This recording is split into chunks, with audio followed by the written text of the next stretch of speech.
So far in this unit, we've taken a look at composite functions in inverse relations, and then we took a look at using composite functions to determine if two functions are inverses of each other. Well, today we're going to take a totally different path. We're looking at the root of a power theorem. So consider this: the nth root of x, where x is a non-negative number and n is just an integer greater than or equal to 2, can be rewritten as x to the quotient of 1 over n power. Now that leads us to the root of a power theorem, which says now consider where m is greater than or equal to 2 and n is greater than or equal to 2, then the nth root of x to the n power can be rewritten as the nth root of x raised to the nth power, which can be simplified to x to the m over n power. Now just kind of consider this here. If we take the nth root of x and raise it to the nth power, and if we rewrite that as x to the m over n, you'll note that the numerator here is always our exponent. It's our power that we're raising our base to. And n, our denominator here, is always the root. It's always the root of the base that we're taking. Alright, so let's get some practice rewriting a few powers and roots. Here we have the square root of x. Well, the square root of x is rewritten as x to the 1/2 power. X to the 1/3 can be rewritten as the cube root of x. X to the 1/6 then is the 6th root of x, and the 8th root of x can be rewritten as x to the 1/8 power. Now, if you don't believe me here, try this on your calculator. You know that the square root of 25 is equal to 5. Well, take 25 and raise it to the 1/2 power. Guess what you get?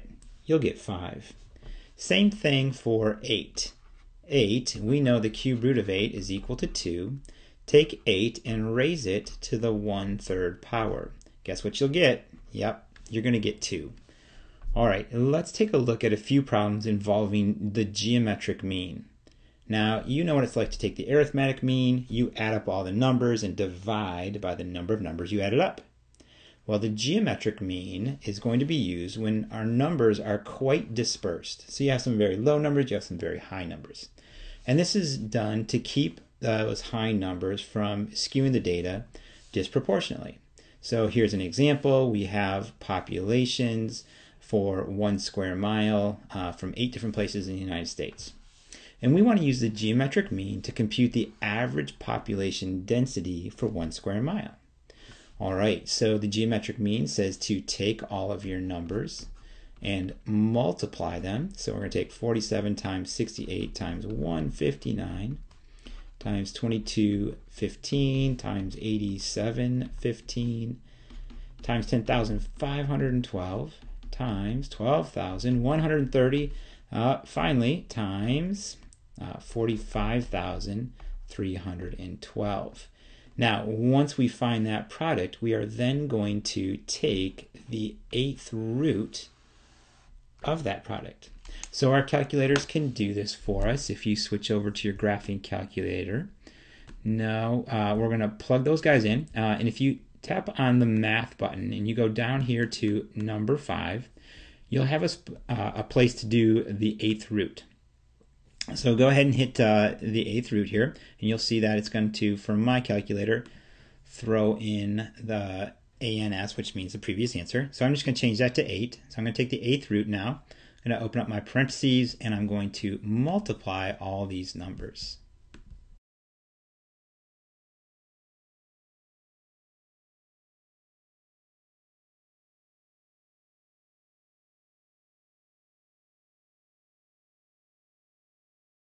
Okay, when we hit enter, you see that we are going to get back 1,656.44. So our geometric mean, or we say that the geometric mean of the population density for 1 square mile is 1,656.44. All right, let's try the next problem here, example 4. This is to complete the chart using the root of a power theorem. So this top row here summarizes the three different ways to write a root and a power in combination. So this is the nth root of x to the m. Remember, we can then take the nth root of x first and then raise it to the nth power, or we could just take x to the m over n power. So here we have the fifth root of p to the 20th. So I'm going to rewrite that as the fifth root of p, and then we're going to take that and raise it to the 20th. Or we could take p to the 20 over 5. Keep in mind the numerator is always the power and the denominator is always the root. Now this does simplify to p to the 4th. So these are equivalent powers. Alright, our next one is q to the 17/3, which means we'd have to take the cube root of q and raise it to the 17th power. Or we would just take the cube root of q to the 17. All right, in our final row here for this chart, we have the fourth root of r raised to the 12th power. So we're going to rewrite that as the fourth root of r to the 12.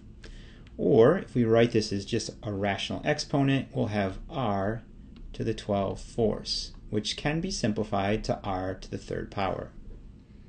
All right alongside that, we have some more examples here. So let's simplify a. We have the fifth root of 32, which we can write as 32 to the 1/5 power. So go ahead and try that on your calculators. Let's scoot over here, and we're going to take our 32, and I'll use our up arrow, and in the parentheses do 1 divided by 5. So remember, this is the equivalent of the fifth root. When we press enter, we see that we get 2. And we knew that. The fifth root of 32 is equal to 2. All right, our next one here says the fourth root of 625, and we're going to raise that to the 2nd power. So let's do the fourth root of 625 first. That's 5, and now we have to square that, which gives us 25. All right, the last one here, we have 10,000 to the 1/4 power. So we'll raise that to the 1/4, and on our calculators we can see that that's going to come out to equal 10. All right, in example 5 now, we want to take a root of another root. So what happens when we have a radical sign underneath another radical? Let's rewrite this using exponents. And remember, for this first example here, the square root is really the exponent of 1/2.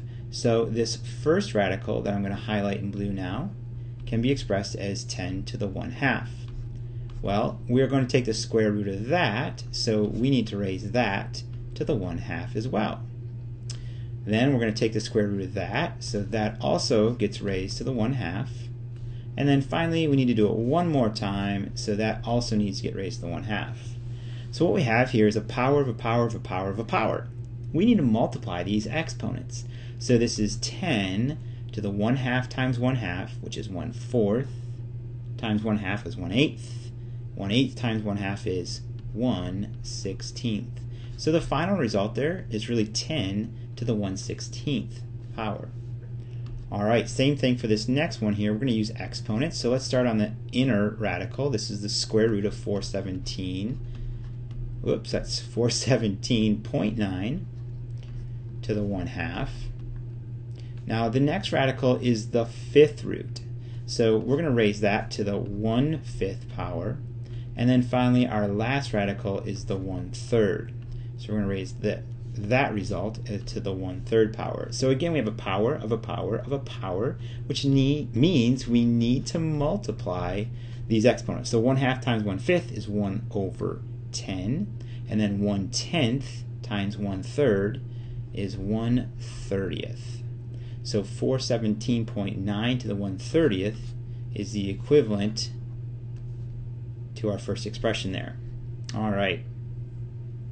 Final examples for today. We want to simplify these using what we know about the root of a power theorem. So let's start by rewriting. We have the cube root of x to the 12, which is really x to the 1/3 to the 12. And that can be equal to x to the 12/3, which again, if we simplify that further, that's x to the 4th power. Alright, now our next one here, we're going to separate what we have underneath that radical. We have the fourth root of 81 times the fourth root of x to the 12 times the fourth root of y to the 28. Alright, now if I rewrite these as exponents here, I'm going to take 81 to the fourth. Well, the fourth root of 81 is actually just 3, so we'll simplify that one right away. This one's x to the 12 fourths, and then y to the 28 fourths. Alright, now 12 divides into 4 evenly, that's 3, and 28 divides by 4, 7. So that gives us 3 x to the third, y to the 7th. Alright, the cube root of negative 64, a cubed b to the 9th.